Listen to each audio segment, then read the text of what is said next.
Cyrilda didn't know that the royal summons her sisters accepted on her behalf was a death sentence. She didn't know that 17 Omegas before her had tried to calm the feral prince, and that 12 of them had been carried out in pieces. She didn't know that the Alpha King had watched her from the shadows of the Thornwood Market 3 moons ago, sensing something in her that even she didn't understand. And she certainly didn't know that walking through those palace gates would shatter every lie she'd ever believed about herself, starting with the ones her sisters had spent 22 years drilling into her soul. All she knew, as the carriage rattled over frozen ground, was that Revna and Sybil had finally found a way to be rid of her. "Stop fidgeting." Revna's voice sliced through the silence like a blade across silk. "You're embarrassing us." Cyrilda stilled her trembling hands, pressing them flat against her threadbare skirt. The fabric was coarse, the color of faded gray that matched the winter sky. Her sisters wore velvet, deep crimson for Revna, emerald for Sybil, borrowed from the village elder's wife specifically for this occasion. An occasion to watch me die, Cyrilda thought. But she said nothing. She'd learned long ago that words only gave Revna ammunition. "Remember what we discussed," Sybil added, her tone lighter but no less cutting. "You're representing the family. Our family. Don't speak unless spoken to.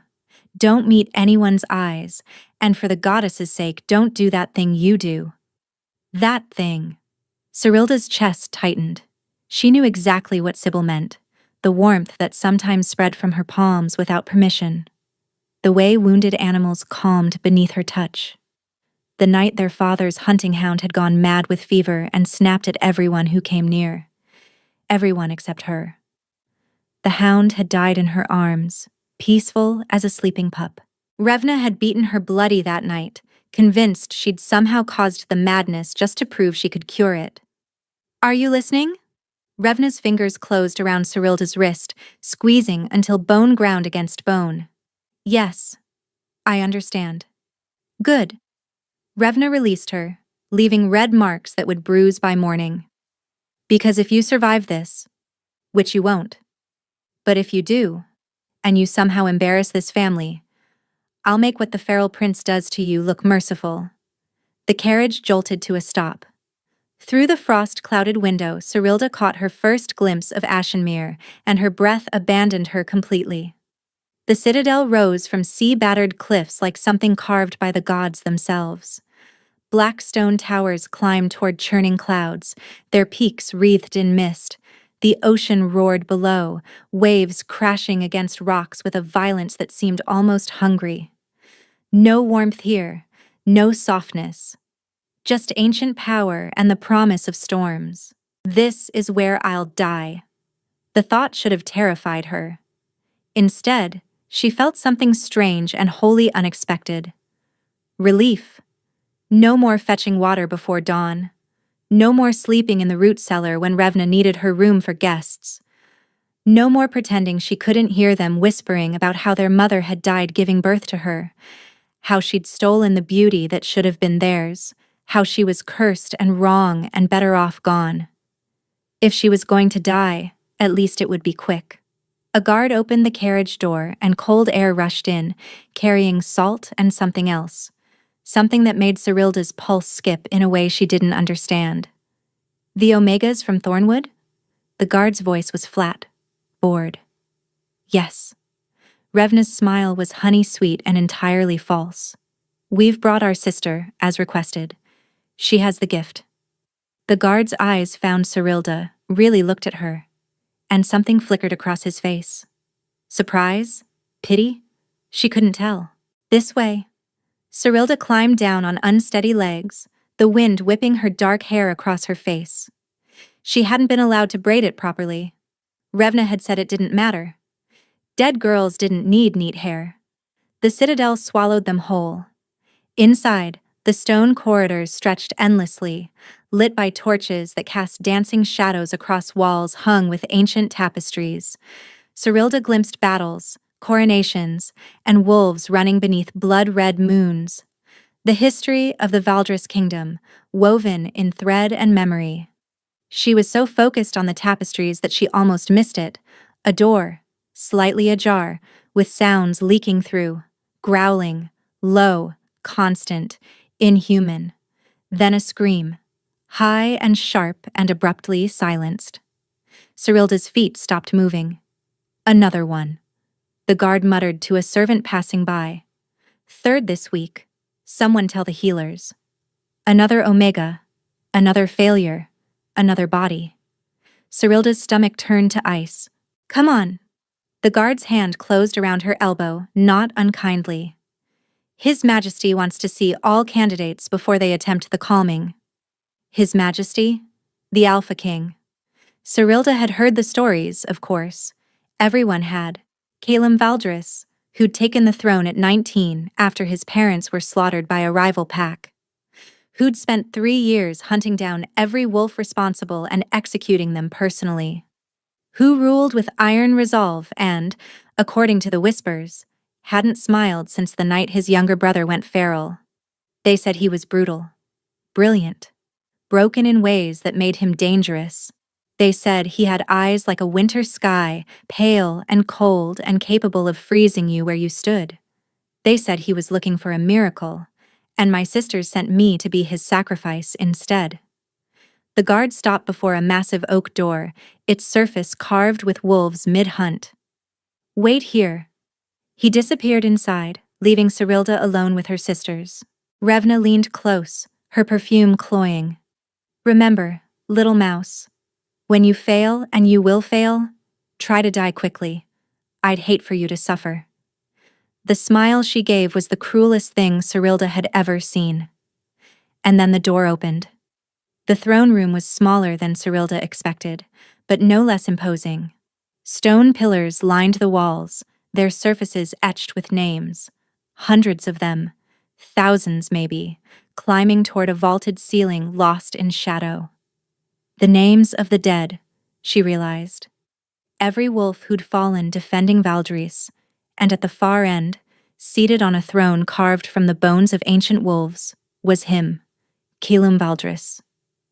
Cyrilda's heart forgot how to beat. He wasn't just powerful. He was devastating. Dark hair fell across a face that could have been sculpted from the same stone as his citadel. Sharp jaw, sharper cheekbones, lips pressed into a line that suggested he'd forgotten how to smile years ago.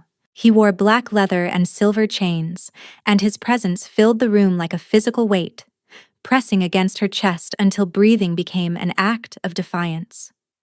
But it was his eyes that truly undid her. Pale gray, glacier cold, and fixed on her with an intensity that made her want to run and kneel in equal measure. Look away, her instinct screamed. You're an Omega. He's a king. Look away. She couldn't. Something in his gaze held her pinned, something beyond dominance, beyond rank. Recognition. As if he was seeing someone he'd been searching for without knowing it. Leave us! 2 words. Quiet. Absolute. Revna sputtered. Your Majesty, we're her sisters. Surely. I said leave. The temperature in the room dropped. Cyrilda felt it in her bones. The Alpha command, heavy and irresistible. Her sisters bowed jerkily and fled, the door slamming shut behind them.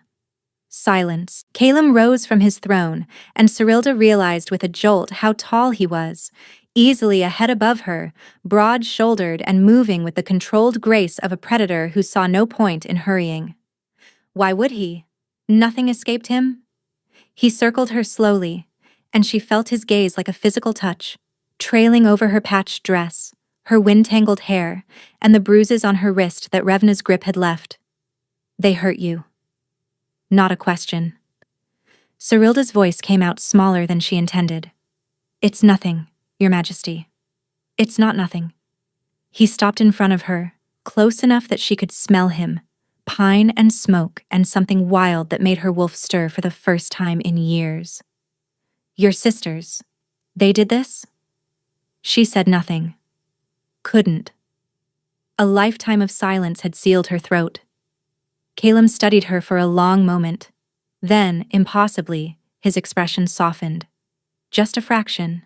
Just enough to make him look almost human. I'm not going to hurt you, Cyrilda. Her name. He knew her name. How? I make it my business to know who enters my home. He moved toward a table near the window where a pitcher of water sat beside 2 cups.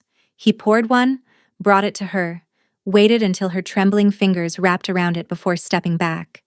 He served me, she thought, dazed. A king served me water. Drink. You're pale. She drank, tasting nothing, feeling everything. Caleb returned to the table and leaned against it, arms crossed, waiting, watching.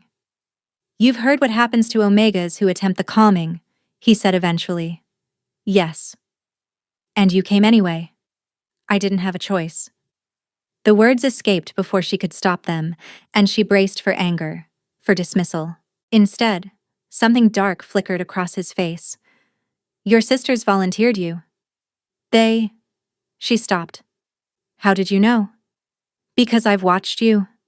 He said it simply, without apology. 3 moons ago, in the Thornwood Market, a cart horse spooked, nearly trampled a child. You stepped in front of it, an Omega, unarmed, facing 1,000 pounds of panicked animal, and you touched its neck. The horse stopped mid-rear, stood there like a lamb while you whispered in its ear. Cyrilda's blood chilled. You were there? I was looking for someone with your gift. A gift rare enough that most believe it's legend. He paused. An Omega who can calm any wolf, no matter how far gone. They call it the shepherd's grace. No, I don't. Yes, you do. His voice gentled, but his eyes held hers with unshakable certainty. You've been hiding it your whole life, making yourself small, invisible, because you know what happens to Omegas with power. They get used, controlled, broken. Cyrilda's chest constricted. Everything he was saying was true, every single word. So I kept watching, Caleb continued, followed whispers about a healer in Thornwood who could soothe feral dogs with a touch, a girl who brought dying animals back from the brink. I needed to be sure before I acted. Sure of what? That you were real. He pushed off the table, moving toward her with slow deliberation, and that you might be willing to help me save my brother. The feral prince. Vesper. Cyrilda's mouth went dry. The others who tried failed. Some died. Some survived. But barely. His jaw tightened. I won't lie to you, Cyrilda. What I'm asking is dangerous. My brother hasn't recognized anyone in 3 years. He's more beast than man now. Locked in the Eastern Tower because I can't bear to... He stopped, swallowed. The crack in his armor was brief, but she saw it. Pain, raw and ragged. A king who would do anything to save his brother, and who'd been failing every single day. I'll do it. The words left her mouth without permission. Caleb's eyes snapped to hers, searching. You understand what you're agreeing to? You need someone to calm him. I have the gift. She straightened, something unfamiliar sparking in her chest, not quite courage, but maybe its distant cousin. Tell me what to do. For a long moment, he simply looked at her. Then something shifted in his expression.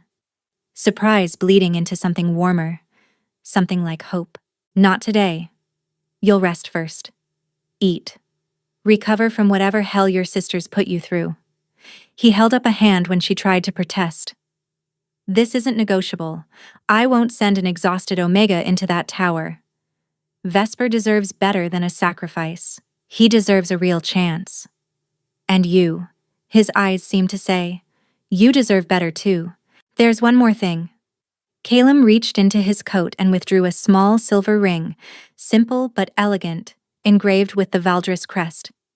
If you do this, if you truly try to help my brother, I'll give you something in return. I don't need your freedom. The word landed like a stone in still water. Your sisters signed a contract when they volunteered you. Did you know that? Ice filled her veins. What contract? Standard Omega indenture. If you fail, the debt passes to them. If you succeed, you become property of the crown. His expression darkened. They sold you Cerilda for 40 gold pieces and a letter of recommendation to the autumn ball. 40 gold pieces. That was her worth. Her entire life, reduced to the price of a decent horse. But I'm tearing up that contract. Caleb placed the ring on the table between them. Help my brother and you walk free.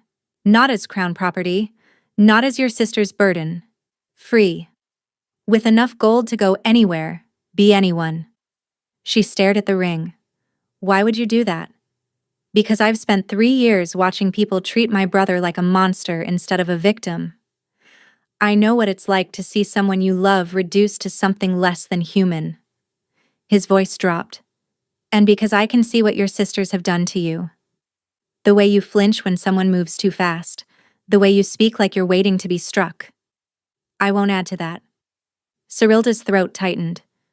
When had anyone last offered her kindness without expecting blood in return? What if I fail? Then you still go free. I won't punish you for trying. And if I die? Caleb's jaw tightened. Then I'll bury you with honor and spend the rest of my life regretting that I didn't find you sooner. She picked up the ring. It was warm from his touch, the metal smooth against her fingers. The moment their skin brushed, his hand against hers as he steadied the ring, everything changed. Lightning. That was the only word for it. A bolt of heat that shot from her fingertips straight to her heart, igniting something ancient and undeniable. Her wolf surged forward with a howl she felt in her very marrow, and the word that blazed through her mind wasn't a thought, but a knowing. Mate. Caleb went rigid, his breath caught, his pupils swallowed the gray of his irises until his eyes were nearly black. He felt it too. Neither of them moved. Neither of them breathed. Then, slowly, carefully, Caleb released her hand and stepped back. His control was iron, but she could see the cracks, the slight tremor in his fingers, the pulse hammering in his throat. We'll discuss this later, he said, his voice rough as gravel. After you've rested. After you've had time to think. But later. The word was gentle but final. You deserve choices, Cerilda. Not bonds forced in desperate moments. Not a king claiming you before you've even learned your own worth. He moved toward the door, pausing with his hand on the iron handle. Welcome to Ashenmere, he said without turning. Try not to let it break you. Then he was gone, and Cerilda was left standing alone in the throne room, clutching a silver ring and wondering if she'd just found salvation, or walked into an entirely different kind of trap. The room they gave her was larger than the entire cottage she'd shared with her sisters. Cerilda stood in the doorway, unable to move, taking in the canopied bed draped with furs, the fireplace already crackling with warmth, the copper tub in the corner filled with steaming water that smelled of lavender and something sweeter. Fresh clothes hung on a wooden rack, soft wool in deep blue, nothing like the rags Revna permitted her to wear. Is it not to your liking? She startled. A woman stood behind her, middle-aged, with kind eyes and silver-streaked hair pinned beneath a simple cap. Her smile was warm in a way that made Cerilda's chest ache. I'm Marin. His Majesty asked me to attend to you personally. She stepped past Cerilda into the room, moving with brisk efficiency. The bath is fresh. There's food coming. Proper food. None of that gruel they serve in the barracks. And if you need anything at all, you pull that cord by the bed. I don't understand. Cerilda's voice cracked. I'm just an Omega. I shouldn't. You're a guest. Marin turned, her gaze sharp but not unkind. More than that, if I'm reading His Majesty correctly, which I usually am, 40 years in the Citadel teaches you to see what people try to hide. Guest. No one had ever called her that. Now come. Marin gestured toward the bath. You're filthy, half-starved, and those bruises need salve. Let's get you sorted before dinner. Cerilda let herself be led like a child. The warm water was heaven against her aching muscles, and she nearly cried when Marin began gently working tangles from her hair with a fine-toothed comb. The other Omegas, Cerilda managed. The ones who tried before me. What happened to them? Marin's hands stilled briefly. Some survived. They're being cared for in the healer's wing. Others? She sighed. Prince Vesper isn't cruel, child. Not truly. But the feral madness. It doesn't let him see friend from foe. He attacks because he's terrified, trapped in his own mind with no way out. How did it happen? The madness? Marin resumed combing, her strokes slower now. 3 years ago, during the attack that killed the king and queen, Prince Vesper was only 16. He watched his mother die, watched the enemy wolves tear her apart while he was held back, forced to see everything. Her voice dropped. Something in him broke that night. His wolf took over to protect him, and it never gave control back.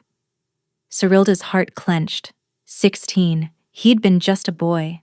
His Majesty has tried everything, Marin continued. Healers, mystics, omegas with calming gifts. Nothing works. But he won't give up. Every month, he visits the tower, sits outside Vesper's door and talks to him for hours, even though Vesper just howls and claws at the walls. He loves his brother. More than anything.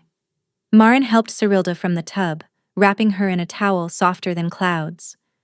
That's why he's desperate enough to hope you're different. Different.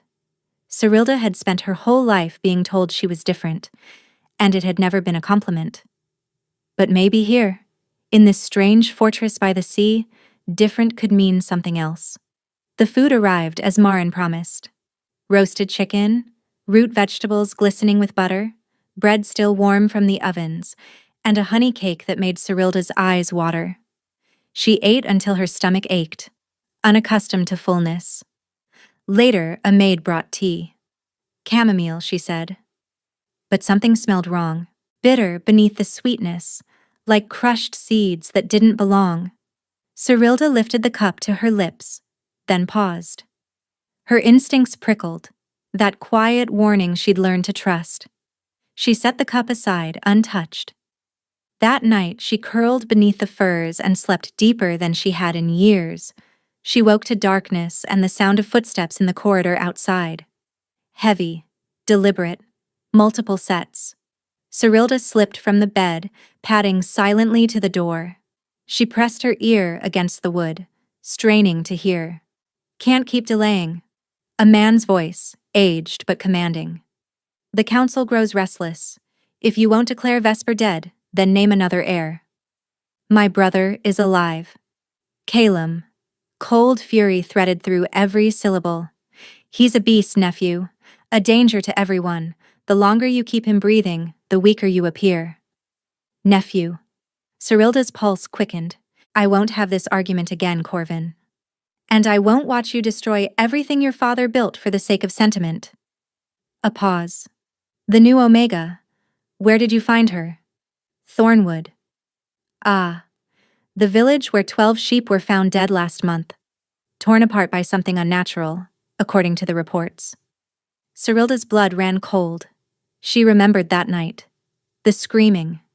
Revna blaming her, insisting she'd somehow drawn the predator to their lands with her wrongness. What's your point? Calum's voice had turned dangerous. Nothing. Merely an observation. Corvin's tone was silken. I hope this Omega is everything you believe her to be. For all our sakes. Footsteps receded. A door slammed somewhere distant. Cyrilda backed away from her door, heart pounding. Corvin, the king's uncle. A man who spoke of killing Vesper as casually as discussing the weather. A man who wanted the throne enough to suggest it. She filed the name away, instinct prickling. Something about his voice, the smooth, practiced cadence, reminded her of Revna when she was plotting. Be careful, her mother's voice whispered from memory. Wolves don't always show their teeth before they bite. The next morning, Calum summoned her. She found him in a smaller chamber off the throne room, maps spread across a massive table, dark circles under his eyes suggesting he hadn't slept. He looked up when she entered, and something behind his eyes gentled before he locked it away. You heard the conversation last night. It wasn't a question. Of course he knew. He probably smelled her fear through the door. I wasn't trying to eavesdrop. I know. He straightened, rolling his shoulders like they carried weights she couldn't see. My uncle has been pushing for me to declare Vesper dead since the madness took hold. With Vesper gone, I would need to name an heir. Corvin has a son. Ambitious, hungry. And if you died without an heir, Corvin's line would take the throne. Calem's jaw tightened. He's never been patient. Even when my father was alive, he whispered about succession, about securing the line. My father ignored him. I've tried to do the same. But now he's pushing harder. Because he senses weakness. Calem moved to the window, staring out at the churning sea. Every Omega who fails makes me look desperate. Every month that passes without improvement makes the council question whether I'm fit to rule. He paused. Corvin has allies. More every year. If something happened to me, he'd let Vesper rot. He'd have Vesper killed within the hour. Calem turned back to her, and she saw the weight of it. The exhaustion, the grief, the impossible burden of holding everything together alone. That's why I need you to succeed, Serilda. Not just for Vesper. For everything. She stepped closer without meaning to. I'll try. I'll do everything I can. I know. His voice softened. That's what terrifies me. Why? Because I've watched 17 Omegas walk into that tower believing they could help. And I've watched most of them carried out broken. He closed the distance between them, stopping just short of touching. You're different. I felt it the moment our hands touched, but different doesn't mean invincible. The bond hummed between them, that impossible connection she didn't understand but couldn't deny. When do I try? Tomorrow. Midday, when he's calmest. Calem's hand rose, hesitated, then settled against her cheek. Feather light, impossibly tender. I'm sending Ronan with you. My best guard. He'll pull you out if anything goes wrong. And if it goes right? Then I'll owe you more than gold and freedom. His thumb brushed her cheekbone. I'll owe you my brother's life. Serilda leaned into his touch before she could stop herself. What about the bond? What you said about not claiming me? I meant it. His voice roughened. The bond doesn't change your choices. If you help Vesper and walk away, I'll let you go. It'll feel like carving out my own heart. But I'll let you go. And if I don't want to walk away? Calem's eyes darkened. Then we'll have a very different conversation. After Vesper is safe. After you've had time to understand what you'd be choosing. He dropped his hand, stepping back, and she felt the loss like a physical ache. Marin will bring you to the tower tomorrow. Rest today. Eat. Prepare yourself however you need to. He paused at the door.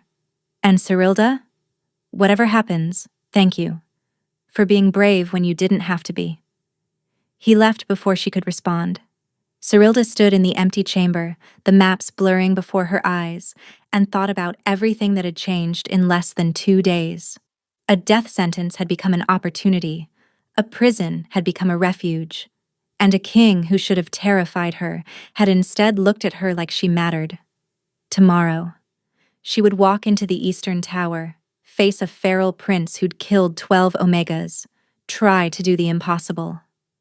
And somewhere in this citadel, a man named Corvin was watching, waiting, hoping she would fail.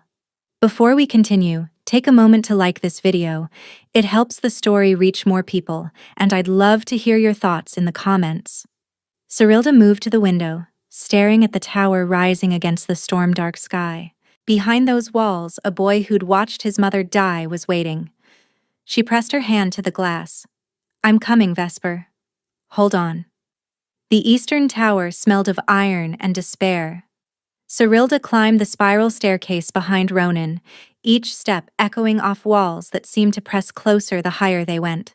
Torch brackets lined the stone, but half of them had been torn from their moorings, gouged out by claws, she realized, her stomach tightening. He does that when he's agitated, Ronan said, catching her gaze. The guard was massive, built like a battering ram, but his voice was surprisingly gentle. Tears at anything he can reach. The maids stopped coming up here after the third one ended up in the healer's wing. How often does he hurt people? Only when they get too close. Ronan paused at a heavy iron door, reinforced with bands of silver. The Omegas who tried before, they went in thinking soft words and gentle touches would be enough. They didn't understand. Understand what? That he's not just feral. Ronan's jaw tightened. He's grieving, has been for 3 years. His wolf won't let him surface because surfacing means feeling everything he saw that night. Cyrilda's chest ached. She'd spent her whole life burying her own pain, making herself small to survive. She understood, perhaps better than anyone, what it meant to hide inside yourself because the world was too cruel to face. I'm ready. Ronan studied her for a long moment, then nodded. I'll be right here. You scream? I'm through that door in seconds. And if I can't scream? His expression flickered. Then I pray to the goddess I'm fast enough anyway. He unlocked the door. The room beyond was larger than she'd expected. A full chamber, not a cell. But the luxury meant nothing. Tapestries hung in shreds. Furniture had been reduced to splinters. Deep gouges marked every surface, and the smell of blood lingered beneath the iron tang. In the far corner, a shape huddled in the shadows. Cyrilda stepped inside. The door clanged shut behind her. Don't run, don't show fear. He'll sense it. She moved slowly, carefully, the way she'd approached wounded animals her entire life. One step, then another. The shape in the corner shifted, and she caught a glimpse of matted dark hair, pale skin stretched over 2 sharp bones. Vesper. He was thinner than she'd imagined, younger looking despite being 19. His clothes were torn, his feet bare, and when he lifted his head, his eyes were pure wolf, gold and wild and utterly empty of recognition. A growl rumbled from his chest. I know, Cyrilda said softly, sinking to her knees to make herself smaller. I know you're scared. I know everything hurts. The growl deepened. He shifted, muscles coiling. I'm not here to hurt you, Vesper. I'm not here to make you do anything. She held out her hand, palm up. Vulnerable. An offering. I just want to help. If you'll let me. For a heartbeat, nothing happened. The gold eyes tracked her hand, her face, her throat. Calculating. Hunting. Then he lunged. Cyrilda didn't move, didn't flinch, didn't breathe. Vesper's clawed hand stopped an inch from her throat, trembling with barely contained violence. Up close, she could see the scars on his arms, some from battles, others clearly self-inflicted. The damage of 3 years spent at war with himself. I know, she whispered again. I know what it's like to want to disappear, to be so tired of hurting that you'd do anything to make it stop. Something flickered in those gold eyes, a crack in the emptiness. Slowly, impossibly, Cyrilda raised her hand and pressed her palm against his chest. Heat bloomed from her fingertips, that strange warmth she'd spent her whole life suppressing. It flowed out of her and into him, carrying everything she couldn't say. You're not alone. You're not a monster. Someone sees you. Vesper's growl cut off. His body went rigid. And then, so quietly she almost missed it, a word. Hurts. Cyrilda's vision blurred with unshed tears. I know, but you're still here. You survived. Can't stop seeing. You don't have to stop. You just have to let someone help you carry it. The gold in his eyes flickered, and for one brief, shining moment, she saw something else beneath. Gray. Human. Vesper. Then his legs buckled and he collapsed against her, unconscious but breathing. The feral tension had drained from his body, leaving him limp and somehow smaller than before. The door burst open. Ronan stood in the threshold, blade drawn, ready to kill. He's okay, Cyrilda managed, her voice shaking. I think he's okay. Caleb found her in the garden an hour later, sitting on a stone bench beneath a skeletal winter tree. Her hands wouldn't stop trembling, and she'd wrapped them in her skirt to hide it. Ronan told me what happened. He sat beside her, close enough that their shoulders almost touched. You did something no one else could. He spoke. Cyrilda's voice cracked. 3 years of silence, and he spoke to me. Because you reached him. Calem's hand covered hers, stilling the tremors. You didn't try to force him. You just saw him. I know what it's like to be invisible, to want someone to look at you and actually see. I see you, Cyrilda. She looked up, and the raw honesty in his eyes stole her breath. I've seen you since the moment you stepped into that market and faced down a panicked horse with nothing but your bare hands. I saw you when you agreed to come here, knowing it might kill you. I see you now, exhausted, shaking, and still thinking about my brother instead of yourself. Calem.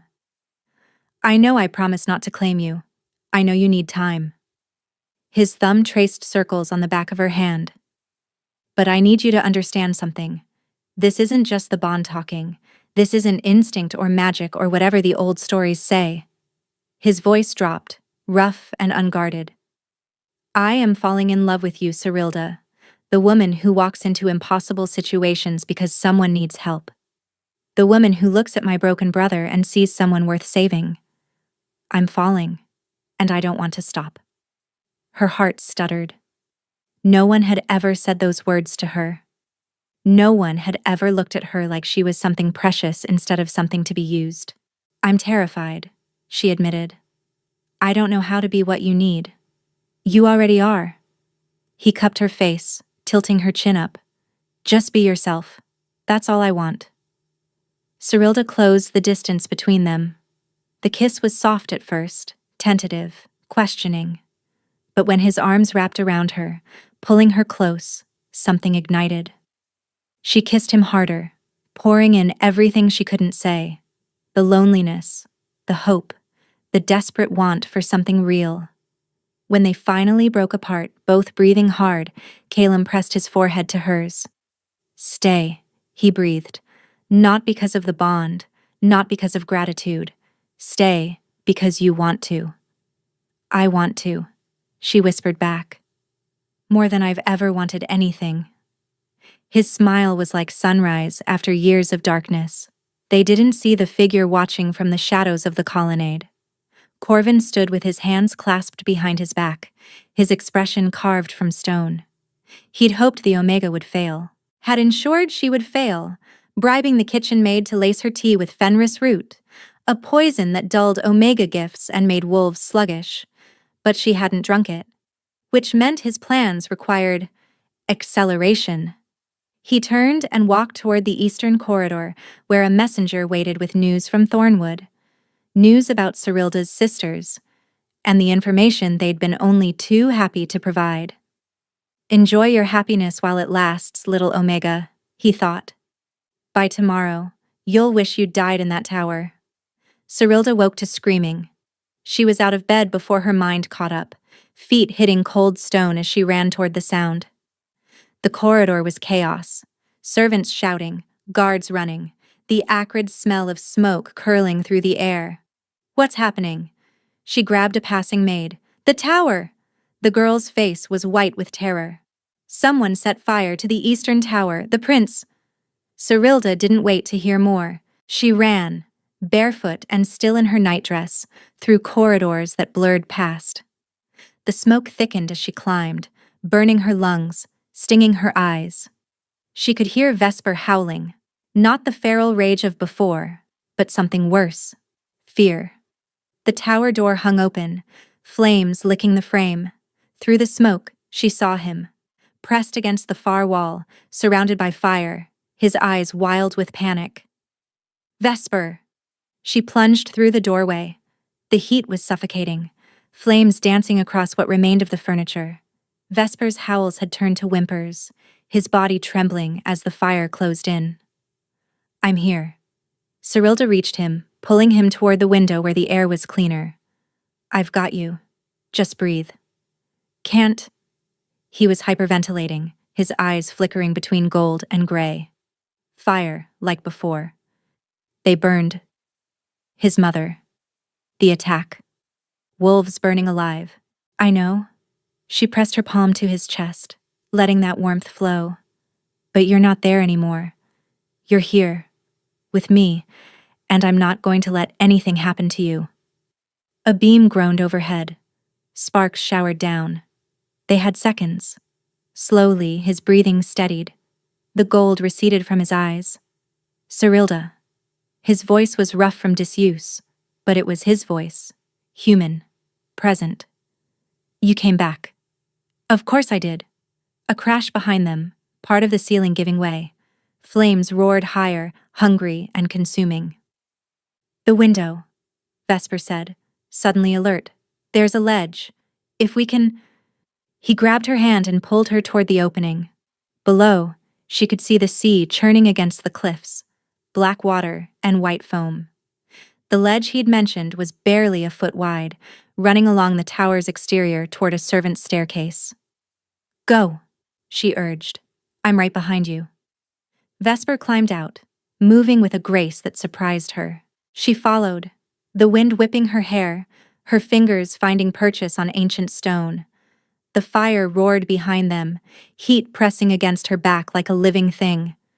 Stone crumbled beneath her foot. She slipped. Vesper's hand shot out, catching her wrist, hauling her back against the wall.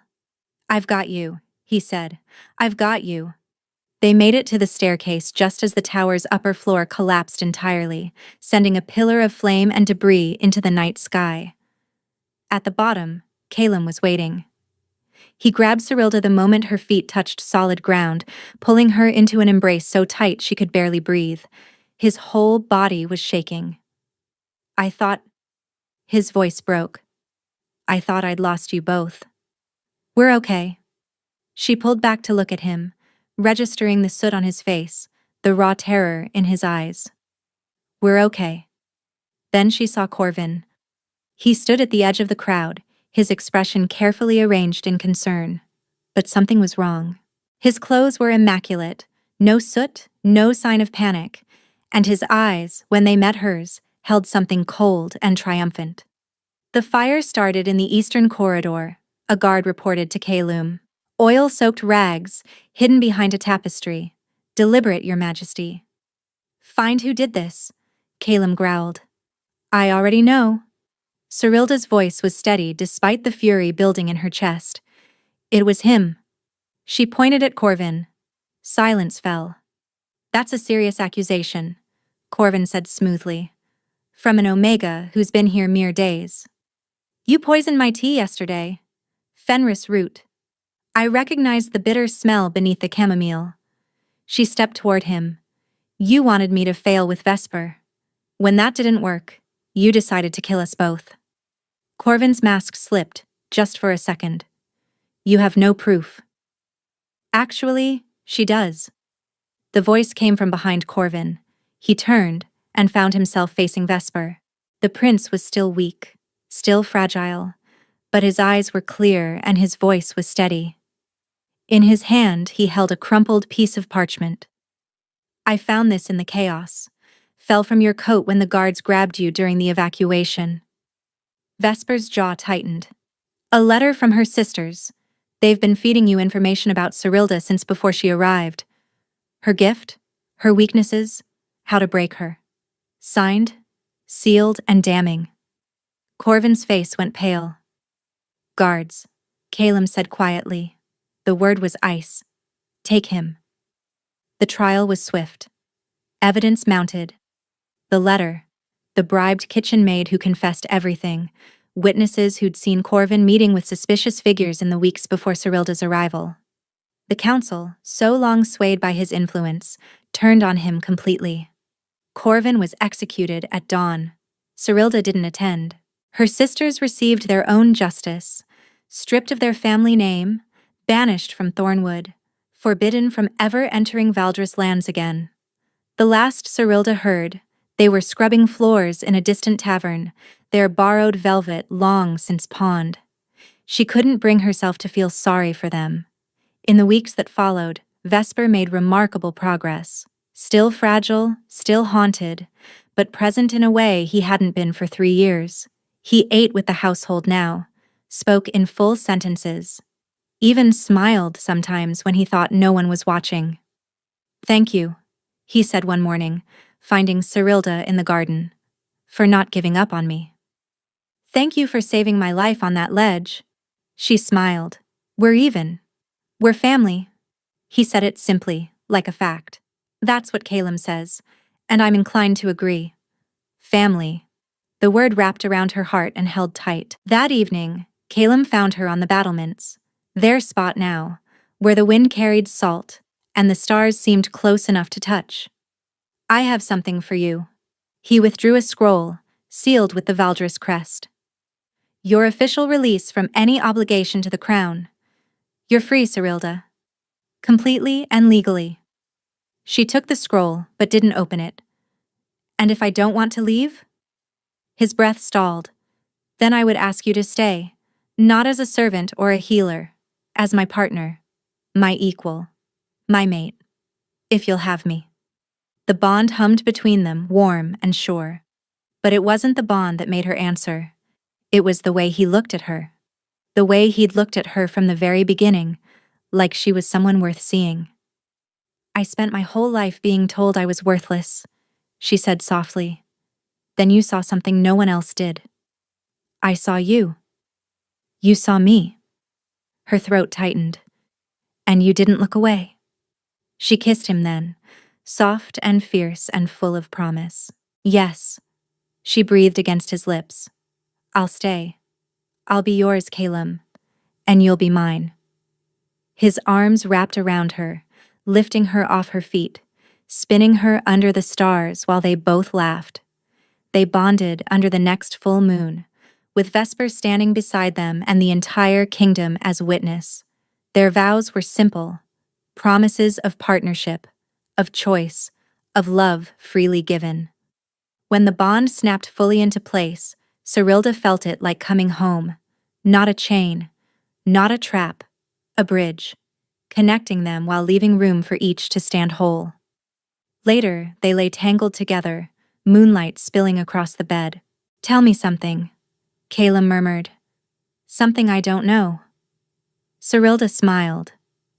"When my sisters put me in that carriage, I thought I was going to die. I thought this was the end of everything.